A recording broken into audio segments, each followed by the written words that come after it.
नमस्ते, सत श्री अकाल। मैं हूं आपकी होस्ट सिद्रा अफजल। नाज़रीन, मुंबई की जब बात होगी तो उसके साथ एक आइकॉनिक टच होता है और वो है बीएसटी बस। बीएसटी बस अब डबल डेकर बस बन गई है और उसमें वक्त के साथ साथ बहुत सी तब्दीलियां होती जा रही हैं। वो एक एसी वाली बस बन चुकी है और बग़ैर फ्यूल के, बग़ैर डीजल के चलती है। इलेक्ट्रिक व्हीकल बस है वो, और उसी पर आज हम यहाँ पे बात करेंगे। उस बस में 66 सीट्स मौजूद हैं और उसका जो डोर हैं, दरवाजे हैं उसके, वो फ्रंट से भी ओपन होते हैं और बैक साइड से भी ओपन होते हैं। इसी पर हम एक अंदाजे के ही मुताबिक इंडिया का कहना है कि 2023 तक इंडिया में 500 से ज़ायद बसें जो हैं, डबल डेकर बसें जो हैं, वो इंडिया में चलाई जाएंगी। इसी पर लेंगे हम आज पाकिस्तानी आवाम का रिएक्शन। कि इंडिया में एक डबल डेकर बस का इफ्तिताह हुआ है जो कि इलेक्ट्रिक व्हीकल है और उसके अलावा उसमें 66 सीटें हैं, एसी वाली बस है और 2023 तक उन्होंने 500 सीटें मुंबई में, वो 500 बसेस का इफ्तिताह करना है, वो भी मुंबई में। तो मुझे आप ये बताएं कि इंडिया ने, मोदी ने एक ऐसा कदम उठाया है और कैसी डेवलपमेंट है? जी, उसने मेरे ख्याल से पाकिस्तान को देखते हुए ऐसा कदम उठाया है कि पाकिस्तान में भी डबल डेकर बस है। तो हम पाकिस्तान में जो डबल डेकर बस है वो कहाँ है? जी, ये लाहौर में, अंदरून में जो चलती है। ठीक है। मोदी ने पाकिस्तान को देख के वो उसने ये अपना बनाया गया कि साहब उनके पास ये है तो हमारे पास भी ऐसी अपॉर्चुनिटी होनी चाहिए। हमारे पास 500 बसेस हैं। 500 बसेस नहीं है हमारे पास। 500 बसेस हो सकती हैं। हो सकती हैं अगर हुक्मरान जो हमारे इस पे तवज्जो वगैरह दें टूरिज़म डिपार्टमेंट पे, तो हम सबसे अच्छी टूरिज़म डिपार्टमेंट में हम तरक्की कर सकते हैं। आपको लगता है हमारे हुक्मरान हम पे तवज्जो देंगे? नहीं, किसी भी हुक्मरान ने नहीं दी तो कौन देगा।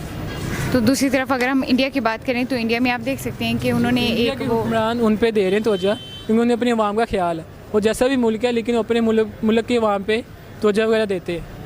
हमारे हुक्मरान हम पे तवज्जो क्यों नहीं देते? उन्हें भी तो हम ही सिलेक्ट करके लेके आते हैं। और जो भी हुक्मरान आता है सिर्फ उसको अपनी पड़ी होती है कि मैं अपने लिए पैसा बना लूँ, मैं अपने लिए पैसा बना लूँ। जाए दिन वो पैसा बना के बस वो चले जाते हैं, तो आवाम का कोई भी नहीं सोचता। तो आवाम का कौन सोचेगा? आप इंडिया की तरफ देखें कि इंडिया के पॉलिटिशियंस हैं, वो सिर्फ अपनी आवाम को लेके चलते हैं और अगर उन्हें किसी चीज़ से रोका भी जाता है तो वो दूसरे मुल्क को दो टोक जवाब देते हैं कि ये चीज़ हमारे मुल्क की ज़रूरत है, हमारी आवाम की ज़रूरत है, हम ये ज़रूर करेंगे। दूसरी तरफ अगर हम बात करें पाकिस्तान की, तो पाकिस्तान को अगर कोई दूसरा मुल्क रोकते हैं कि आपने ये काम नहीं करना, हम ये नहीं सोचते कि इसमें हमारी आवाम की भलाई है, हमारी भलाई है। हम अपना रिलेशन देखते हैं कि हाँ ठीक है, अगर हमें किसी ने मना किया है तो हम रुक जाते हैं। पाकिस्तान के पास जो अपनी प्रोडक्शन ही कोई नहीं है, तो इसीलिए वो दूसरे मुल्कों में डिपेंड करता है। जैसे दूसरे मुल्क उनको अपना कहते हैं, वो दूसरे मुल्कों की मानते हैं, अपना फ़ैसला वो कोई बना ही नहीं सकते। जब तक अपनी प्रोडक्शन नहीं होगी, अपनी कोई नहीं होगी मुल्क की अपनी, तो वो नहीं अपना फ़ैसला खुद ही नहीं कर सकते। वो हर फैसला दूसरे मुल्कों के कहने पर करेंगे ताकि उनसे रिलेशन ख़राब ना हो, ताकि उनके साथ हमारी वो जो फ़ंड्स वगैरह लेते हैं, हमारी उसमें कोई मुश्किल पेश ना आए। हम डिपेंडेंट क्यों हैं? हम इंडिपेंडेंट क्यों नहीं हैं? डिपेंडेंट ये तो बस हुक्मरानों को देखना चाहिए हम डिपेंडेंट क्यों हैं। जी, आज़ाद तो इकट्ठे हुए हैं, आपको लगता है हम आज़ाद हैं? देखा 50-50% है कि हम आज़ाद हैं। तो 50% कब होंगे? 50% तब आज़ाद तब होंगे जब हमारी प्रोडक्शन, जब हमारा मुल्क खुद मुख्तार होगा, फिर हम 50% और आज़ाद हो जाएंगे। है कि इंडिया में, मुंबई में एक डबल डेकर बस का इफ्तिताह किया गया है और वो ऐसी बस है जो इलेक्ट्रिक व्हीकल है जिसमें पेट्रोल या फ्यूल नहीं लगेगा और ये भी एक बचत है उनकी। तो आप मुझे ये बताएं कि इंडिया का ये कैसा इनिशिएटिव है और 2023 तक उन्होंने 500 बसेस का वो इजरा करना है वहाँ पर। ठीक है, बहुत अच्छा इनिशिएटिव लिया है इंडिया ने। अगर आप कंपैरिजन की बात कर रही हैं, ठीक है, तो पाकिस्तान के अंदर भी देखें, जैसे मेट्रो बस सर्विस स्टार्ट की गई है जिसके अंदर इतना थोड़ा किराया, आप कहीं भी पूरे लाहौर में आप घूम सकते हैं, जो एक मतलब गरीब बंदे के लिए बहुत एक अच्छा मतलब एक अपॉर्चुनिटी है। तो डेवलपमेंट के हिसाब से अगर देखा जाए तो आप पाकिस्तान के अंदर भी अच्छी डेवलपमेंट हो रही है, लेकिन जाहिर बात है इंडिया के जो, क्या हम इंडिया के बराबर जा रहे हैं? नहीं, ऑब्वियसली हम पीछे जा रहे हैं इंडिया से, हमारी इकॉनमी पीछे है। इवन के बांग्लादेश की इकॉनमी इंडिया से भी बेहतर है। पाकिस्तान और इंडिया दोनों इकॉनमी में बांग्लादेश से भी पीछे जा रहे हैं। तो लेकिन अगर हम यहाँ पे बात करें पाकिस्तान और इंडिया की, क्योंकि हम इकट्ठे आज़ाद हुए, इकट्ठे इंडिपेंडेंस डे मनाते हैं हम लोग अपना, हम 14 को मनाते हैं, वो 15 को मनाते हैं। तो उस हिसाब से मुझे ये बताएं कि क्या हम इंडिया के कभी बराबर पहुँच सकेंगे? इंशाल्लाह हम इंडिया से आगे जाएंगे, पहुँच सकेंगी तो बात मतलब पीछे है ना, क्योंकि कैसे? मुझे वो भी बताएं, थोड़ा एक्सप्लेन करें। देखें, अभी हमारे मुल्क में चेंज आ रहा है, ठीक है, यूथ जो है वो हमारी आगे आ रही है, उनको समझ आ रही है कि किस तरह से आपने मतलब अपने पॉलिटिशियंस या जो भी आपका इदारा है उसको किस तरह से काम करना चाहिए, जैसे इस्टेब्लिशमेंट है उसको अपना काम करना चाहिए, जो आपके पॉलिटिशियंस उन्हें अपना काम करना चाहिए। तो मतलब इस चीज़ को अब फोकस किया जा रहा है, देखा जा रहा है। तो इससे पहले हमारी कोई भी मतलब चेक एंड बैलेंस नहीं था हमारे मुल्क के अंदर। ठीक तो है ये हमजा, सॉरी मैं इंटरप्ट कर रही हूँ। मुझे ये बताएं कि ये हमारी यूथ को अब अकल आ रही है, लेकिन यूथ क्या करेगी जब हमारे पॉलिटिशियंस ही वो हैं जो अपनी आवाम के लिए नहीं सोचते। देखें हमारे जो पॉलिटिशियंस हैं आप वो देखें, क्या वो हमारी आवाम सेलेक्ट करती है उनको? मतलब मेरा क्वेश्चन है आपसे कि हमारे जो पॉलिटिशियंस हैं उनको कौन सिलेक्ट करता है? हमारी आवाम सेलेक्ट करती है? आप ये सेम सवाल मैं आज आपसे करूँगी। तो मैं तो यही बोलूँगी कि बिल्कुल भी नहीं, हमारी आवाम तो बिल्कुल भी सिलेक्ट नहीं करती, क्योंकि जिस तरह से हमारे पॉलिटिशियंस आते हैं वो आपको भी पता है, वो पूरी दुनिया को पता है। तो कौन हमारे पॉलिटिशियंस को सिलेक्ट करता है? मेरा क्वेश्चन है आपसे। यहाँ पे बॉल बॉल का गेम होता है। मतलब कौन सिलेक्ट कौन करता है? कौन सिलेक्ट करते हैं मैं तो बोल नहीं सकती, आप बताएं। आवाम मतलब क्यों नहीं बोल सकती हैं? हम एक आज़ाद मुल्क में खड़े हैं, आप पे मतलब भी आपको लगता है हम आज़ाद हैं? देखिए हम आज़ाद हैं तभी तो आप ये एक इंटरव्यू कर रही हैं ना, आप आज़ाद हैं, आप तभी तो ये मीडिया आज़ाद है, तभी तो ये। इमरान रियाज को सज़ा क्यों हुई? इमरान रियाज वो जो एयरवे वाला था? इमरान रियाज सहाफ़ी हैं हमारे, एयरवे के इमरान खान के साथ होते हैं। वही एयरवे न्यूज़ चैनल जो है उसके इमरान रियाज जो है जी, मेरा ख्याल है वही जो आपकी इस्टेब्लिशमेंट अथॉरिटीज़ हैं उनके अगेंस्ट बोला गया, जो कि ट्रेजन में आता है। अब आप मुझे बताएं हम आज़ाद हैं? बिल्कुल हम आज़ाद हैं। देखिए हमारे एक कानून है, एक ट्रेजन हमारा एक कानून बना हुआ है 1973 का जो आइन है उसके अंदर, ठीक है। उसके अंदर होता क्या है, जब आप अपने अदारों के ख़िलाफ़ बात करते हैं, ठीक है, उसके ऊपर आपका एक कानून है जिसकी आपको सज़ा मिलती है, ठीक है। तो अगर आप इस चीज़ को आज़ादी के साथ कंपेयर कर रही हैं तो ये कंपैरिजन नहीं बनता, क्योंकि ये स्पेसिफिकली आपको एक जगह पे डिफ़ाइन कर दिया गया है कि अगर आप अपने अदारे जो आपको मुल्क को डिफेंड कर रहे हैं उन्हीं के अगेंस्ट जाएंगे तो उसके लिए ये आपकी सज़ा है। तो इसको अगर आप आज़ादी से कंपेयर करती हैं तो ये एक डिफरेंट चीज़ है। चलिए ठीक है, ओके सज़ा मिलनी चाहिए। तो हम बाकी चीज़ों में देखें कि क्या जो आजकल पाकिस्तान के हालात हैं उसमें कितना किरदार अदा कर रहे हैं हमारे पॉलिटिशियंस? हमारे पॉलिटिशियंस आपके सामने ही है सारी सिचुएशन के, हर बंदा सीट के पीछे है, प्राइम मिनिस्टर सीट के पीछे है। आप बेशक वो आप किसी भी पार्टी को ले लो, जरदारी अपनी पॉलिटिक्स कर रहा है, नून लीग जो है वो अपनी पॉलिटिक्स कर रही है, शहबाज शरीफ को आगे आना था, इमरान खान है वो अपनी पॉलिटिक्स अपनी कुर्सी को बचाने के पीछे लगा हुआ है। तो अभी अगर आप ओवरऑल एक चीज़ को चेक करें ना तो हर बंदा ही अभी सिर्फ सीट को बचा रहा है, मुल्क के साथ कोई भी अभी सच्चा बंदा नहीं है। तो हमारा मुल्क किस जानिब जा रहा है अभी फ़िलहाल? अगर इस सिचुएशन में देखा जाए तो बहुत ही ख़राब जानिब जा रहा है, क्योंकि आप देखें डॉलर किस तरह से फ्लक्चुएट कर रहा है, इतना तो ज़्यादा फ्लक्चुएट कभी भी किसी मुल्क के अंदर नहीं करता। इन तमाम क्राइसिस के बाद क्या हमारा मुल्क तरक्की करेगा? अब मुझे ये बताएं, क्या हमारे मुल्क में कुछ डेवलपमेंट हो सकेगी? क्या हम सुपर पावर बन सकेंगे?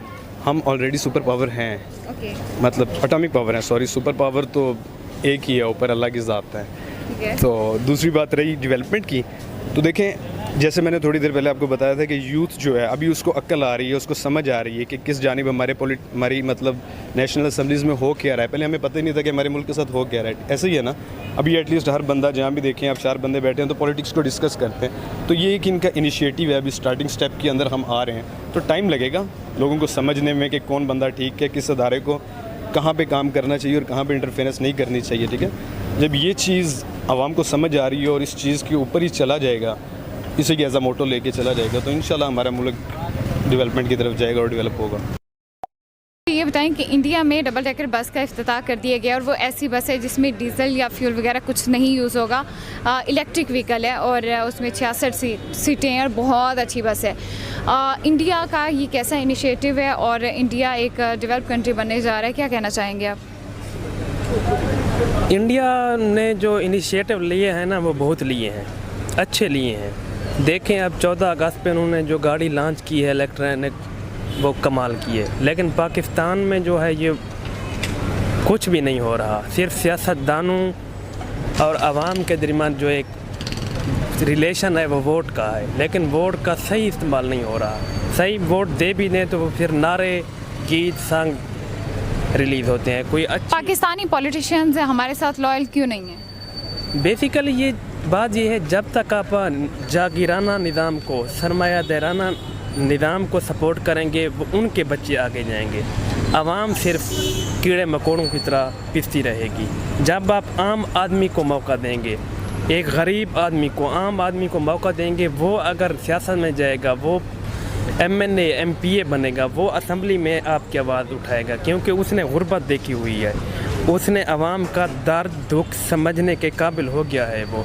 अगर आप कहते हैं ना कि वो आदमी आपका कभी भी लीडर नहीं हो सकता जिसने सर्दी और गर्मी सिर्फ किताबों में पढ़ी हो और खिड़कियों में देखी हो। इसलिए जब तक भी आप एक आम आदमी को नहीं भेजेंगे असेंबली में, उस वक्त तक ये पाकिस्तान के हालात नहीं तब्दील हो सकते। बस ये तब्दीली का नारा, इनकलाब का नारा, वोट को इज़्ज़त दो का नारा तक ही रह जाएंगे और कोई तब्दीली नहीं आनी।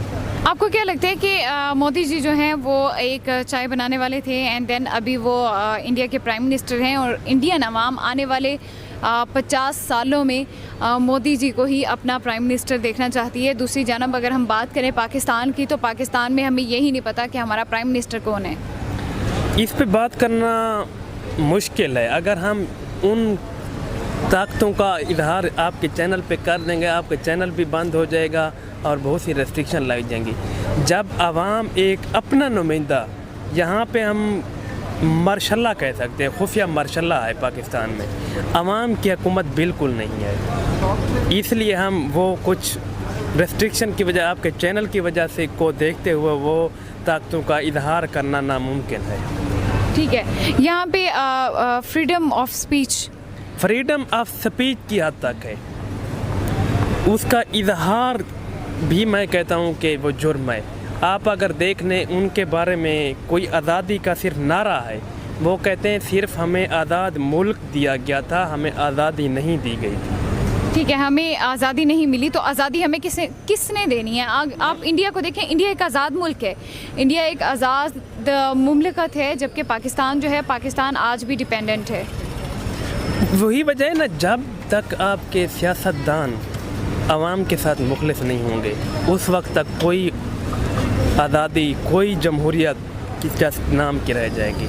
जब सियासतदान मुखलिस हो जाएंगे, वो फिर इनकलाब भी आ जाएगा, तब्दीली भी आ जाएगी। जब तक ये नहीं होगा, सिर्फ स्पीच तक होगा, तकरीर की हद तक होगा, फिर नामुमकिन है मेरे ख्याल से, तो नहीं आना। हमारे पॉलिटिशियंस तकरीरें करते हैं, जबकि इंडिया के जो पॉलिटिशियंस हैं वो इंडिया की आवाम को लेकर साथ चलते हैं, वो इंडिया के लिए कदम बढ़ाते हैं और इंडिया के लिए वो नई नई चीज़ें सोचते हैं और नई चीज़ें लेके आते हैं इंडिया के लिए। इंडिया को डेवलप बना रहे हैं, सुपर पावर बनाने जा रहे हैं। पाकिस्तान आज भी वहीं पे खड़ा है जहां पाकिस्तान पिछले 70 साल में था। नहीं, मैं आपकी इस बात से तो एग्री नहीं करता कि इंडिया मतलब यहाँ पे तरक्की कर रहा है, लेकिन ये है इंडिया और पाकिस्तान को अगर देखा जाए तो पाकिस्तान में अल्लाह ताला ने हर किस्म के रिसोर्सेज दिए हैं। इंडिया में वो चीज़ नहीं है। इंडिया में सिर्फ अगर कुछ है तो वो उनकी अच्छे लोग जो हैं, मतलब साइंसदान वगैरह हैं, वो इनकलाब लेके आ रहे हैं, वरना उनके मोदी है जो ना, वो मोदी फाशिस्ट लीडर है। हम उस इंडिया को कभी भी किसी सूरत भी पाकिस्तान के साथ इस लिहाज से कंपेयर नहीं कर सकते। इंडिया हमारा अज़ली दुश्मन है, रिवायती हरीफ है। इंडिया हमारा दुश्मन है ऐसा हम लोग सोचते हैं, लेकिन बात हम यहाँ पे ये कर रहे हैं कि इंडिया के जो हुक्मरान हैं वो अपनी आवाम के लिए लॉयल हैं। इस हद तक आपकी बात ठीक है, लेकिन हमारी आवाम जब एक अच्छे लीडर को, मैंने पहले भी आपको बता दिया, आम आदमी को भेजेगी, फिर उसके साथ इनकलाब आएगा इंशाअल्लाह। और इसके साथ ये भी है, अब हमारी पाकिस्तान की जो अफवाज है, ये दुनिया की नंबर 1 आर्मी है। हम अपनी अफवाज पे फ़ख्र करते हैं। हम ये रिक्वेस्ट भी करते हैं अपनी अफवाज से कि वो सियासत से दूर हो जाएं, और अपने पॉलिटिशियन से रिक्वेस्ट करते हैं कि वो खाह मखा हमारी अफवाज को सियासत की आड़ में उस पर कोई हमला ना करे, क्योंकि आपकी फ़ौज जब तक मजबूत होती है उस वक्त तक आपको दुश्मन मैली आँख से नहीं देख सकता। ये 2 एलिमेंट्स हैं। पाक फ़ौज को अपनी ड्यूटी सर अंजाम देनी चाहिए, मतलब है डिफेंस में, और पॉलिटिशियन को सिर्फ सियासत और मुल्क चलाने पे महदूद होना चाहिए।